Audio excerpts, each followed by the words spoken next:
Welcome back to CMI Files.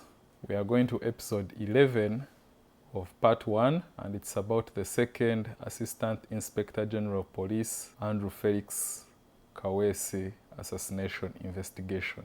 Your Excellency, when you directed that the officers implicated in the ISO report be investigated on allegations of having been involved in the assassination of Mr. Andrew Felix Kaweesi, a team was set up that investigated the case. This was the final nail in the coffin. Kandiho had gotten his chance to finally arrest and detain General Kale Kaihura. The ISO report was a blessing in disguise for Kandiho.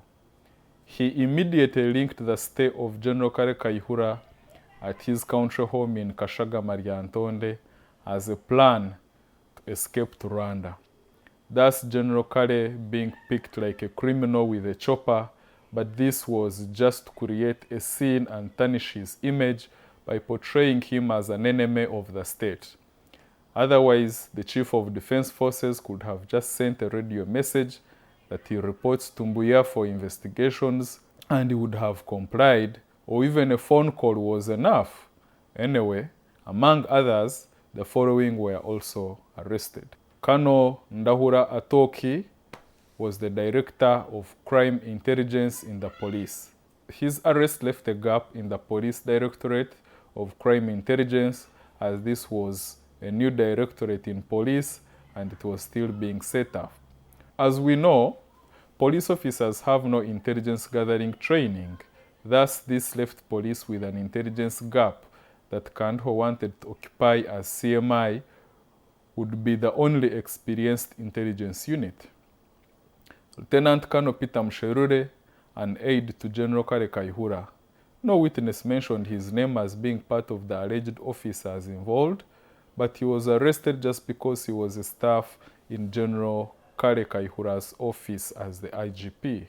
Herbert Mhanji, the Assistant Commissioner of Police, was the former head of the Flying Squad unit and performed well in investigations of armed robberies and other serious crimes like car thefts.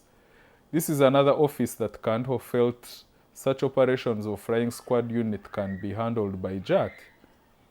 Mhanj had gained that expertise and exposure in investigating violent crimes, thus his arrest and transfer to another unit reduced the effectiveness of the Flying Squad unit.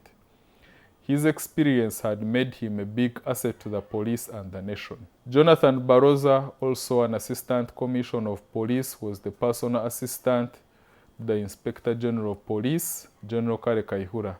He was forced into exile rather than being jailed on fabricated charges. Senior Superintendent of Police, Nixon Agasirwe, was already in detention on the kidnap and repatriation of Lieutenant Joel Mutabazi. He was the head of the Special Investigations Unit. Senior Superintendent of Police, Richard Ndaboine, was the head of the Police Cybercrime Unit. This is another department that CMI wanted to control, and with the arrest of Richard Ndaboine, JAT remained as the only fully fit unit that can deal with cybersecurity analysis. Richard Ndaboine was also not mentioned by any witness. Inspector of Police, Ayebare Peter, was the manager, digital forensics. He was not mentioned by any witness, but because he was working in a unit that Kandiho wanted to control. Assistant Inspector of Police, Ayebaze Jonas, was an IT assistant in the office of the IGP. He too was not mentioned by any witness, but regardless, he was arrested. Detective Constable Abel Chitagenda, formerly working with the Flying Squad unit, a very educated young gentleman that Flying Squad had recruited. A lot of potential that Kandiho hates. To Kandiho, intelligence work is a competition. Special Police Constable Martin Chimbowa, working with the Witness Protection Unit under IGP's office. Then there is also a group of officers that were mentioned but never arrested, but made statements. Commissioner of Police Frank Mwesgwa, Kampala Metropolitan Police Commander, Senior Superintendent of Police Emilian Kaima, police spokesperson, Assistant Superintendent of Police Joseph Bakereke, DPC Central Police Station, but it was clear that this was confused with Senior Superintendent of Police Siraj Bakereke, who was the Regional Police Commander Kampala North then. One wonders what criteria was used to make arrests. ISO made a report with specific people to be investigated, but how did CMI come up to arrest others who were not under investigation and also never arrested those who should have been arrested like the rest? Your Excellency, this was an organized operation to get these people out of sensitive positions. CMI wanted to get hold of such work so that it is seen as the only agency with capacity to deal with such crimes. There was nothing that linked any of them to the assassination. It is a shame that, Your Excellency, you could be made to believe such lies. The aim was to have General Kale Kaihura arrested and ashamed publicly. CK Asimwe even had the guts to brag that one general down, one more to go, meaning Brigadier General Charles Bakahumra, because he had chased him out of intelligence because of his criminality. General Kale Kaihura would later appear in the General Court Martial on charges of kidnap and repatriation of Lieutenant Joel Mutabazi and failure to protect war materials. The other accused are even not sure of the charges against them. Others have been charged and remanded on charges of treason. Your Excellency, this is sad, very, very sad.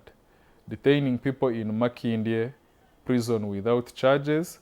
What is the difference between this regime and the past regimes that we all castigate, where there was no rule of law? If you do not interest yourself in such injustices and clean up, then no one is safe. Accountability in this matter would be that information or allegations were brought to your attention and you directed for a joint investigation, and these are the results. Everyone would be satisfied. Apart from the leaks in the new vision, the public is still waiting on the outcome of this particular investigation. The key witnesses, Rugogo Gatiarize Abdunuru and Odong Simon Peter, should have been charged there and then to send a strong warning to other information peddlers that are being used and paid to make false allegations against senior government officials. This, of course, also comes back to our senior security chiefs, who also give you intelligence reports without verifying the sources. You hear about Serunjoj Pade, also known as Sobi, commanding a safe house, when he confessed to murdering hundreds of innocent Ugandans and now working with ISO. Then police does not even have a general inquiry file about those murders, when he openly stated that he was working with police officers in the commission of those crimes. Your Excellency, the allegation that General Kale Kaihura and the other senior and junior officers of police were involved in the assassination of Assistant Inspector General of Police Andrew Felix Kaweesi was a well-calculated move by your enemies to rid police of some of its most experienced staff. The targets were identified long before because of the offices they held. The uneducated Kandho and his assistant Sika Simwe have made you believe that they are masters of investigating terrorism-related crimes. And yes, they do, because they are the really terrorists terrorizing the country.